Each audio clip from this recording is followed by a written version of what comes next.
Setiap U beri kebaikan. Unilever. Di sini saya akan menjelaskan tentang struktur Dewan Direksi dan Komisaris yang terdiri dari komposisi, independensi, gender diversity atau keterwakilan perempuan, komite audit, dan tata kelola risiko. Untuk komposisi Dewan Direksi terdiri dari 6 orang, yaitu Benjiap sebagai Presiden Direktur dan 5 anggota lainnya sebagai Direktur. Untuk komposisi Dewan Komisaris, yang mana terdiri dari 6 orang juga, yaitu Sanjeev Mehta sebagai Presiden Komisaris dan 5 anggota lainnya sebagai Komisaris Independen. Selanjutnya untuk independensi Dewan, yaitu 5 dari 6 anggota Dewan Komisaris merupakan Komisaris Independen, yaitu sekitar 83%, yang mana hal ini sudah melebihi ketentuan OJK minimal 30%.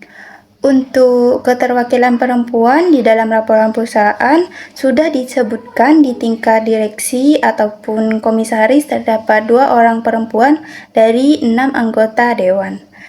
Dukungan terhadap perempuan di perusahaan juga diwujudkan dengan adanya fasilitas penitipan anak atau daycare dan juga ruang laktasi, hingga cuti melahirkan selama 4 bulan. Setelah itu, komite audit yang mana bertugas membantu Dewan Komisaris dengan menjalankan fungsi pengawasan dengan memantau, meninjau, dan memberikan pendapat independen dan profesional terhadap integritas pelaporan keuangan, efektivitas, manajemen risiko, sistem pengendalian internal, serta kepatuhan perseroan terhadap hukum dan peraturan yang berlaku. Selanjutnya ada anggota komite audit itu sendiri, yang mana ada 3 orang, yaitu Alexander Stephen Rusli sebagai ketua, dengan Nita Skolastika Ruslim dan Arya Farahmita sebagai anggota. Terakhir, tata kelola risiko di perusahaan disusun sesuai standar OJK. Sistem manajemen risiko mencakup identifikasi dan pengelolaan risiko operasional, finansial, pasar, kepatuhan strategis, hingga risiko lingkungan. Seluruh risiko tersebut dimitigasi melalui pengendalian internal, audit rutin, program berkelanjutan, serta inovasi produk. Perusahaan juga secara berkala menilai efektivitas sistem manajemen risiko melalui direksi, Dewan Komisaris, audit internal, dan komite audit. Hingga akhirnya Dewan Direksi dan Dewan Komisaris memberikan pernyataan bahwa sistem manajemen risiko yang diterapkan sudah memadai dan mendukung tata kelola perusahaan yang baik. Analisis pemegang saham dan hak-haknya. Struktur pemegang saham. PT Unilever Indonesia memiliki struktur kepemilikan yang sangat terkonsentrasi, dengan Unilever Indonesia Holding BV 85% sebagai pengendali utama dan publik memegang 15%. Struktur ini mempercepat pengambilan keputusan strategis, namun berpotensi mengurangi kekuatan praktis pemegang saham minoritas dalam memengaruhi kebijakan perusahaan. Hak-hak pemegang saham. Perusahaan menyediakan akses informasi melalui situs resmi BII dan KSEI, materi RUPS, dan profil calon pengurus dipublikasikan tepat waktu. Investor Relation aktif memberikan klarifikasi kinerja. Pelindungan pemegang saham minoritas. Mekanisme pelindungan mencakup e-proxy, e-voting, polling, vote, dan notaris independen. Namun, efektivitas minoritas tetap terbatas karena dominasi 85% saham oleh pemegang mayoritas. Pelaksanaan RUPS. RUPS 2004 dilaksanakan hybrid, mematuhi POJK, dan memiliki tingkat partisipasi lebih 90%. Analisis etika bisnis dan CSR atau ESG. kepatuhan terhadap standar ESG mengacu pada POJK GCG dan memperoleh skor risiko ESG rendah dan substansi serta pengakuan ACGS atau IICD, etika bisnis dan pengendalian internal. Diterapkan Code of Business Principle, kebijakan anti korupsi, whistleblowing, dan kontrol internal khusus dan CBC. Auditor memberikan opini wajar tanpa pengecualian. Oke, selanjutnya yaitu remunerasi. Apa sih itu remunerasi?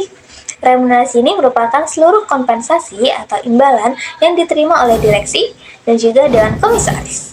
Nah, remunerasi ini biasanya berupa gaji, tunjangan, bonus, fasilitas, maupun insentif lainnya yang diberikan sesuai dengan tanggung jawab dan juga kinerja mereka.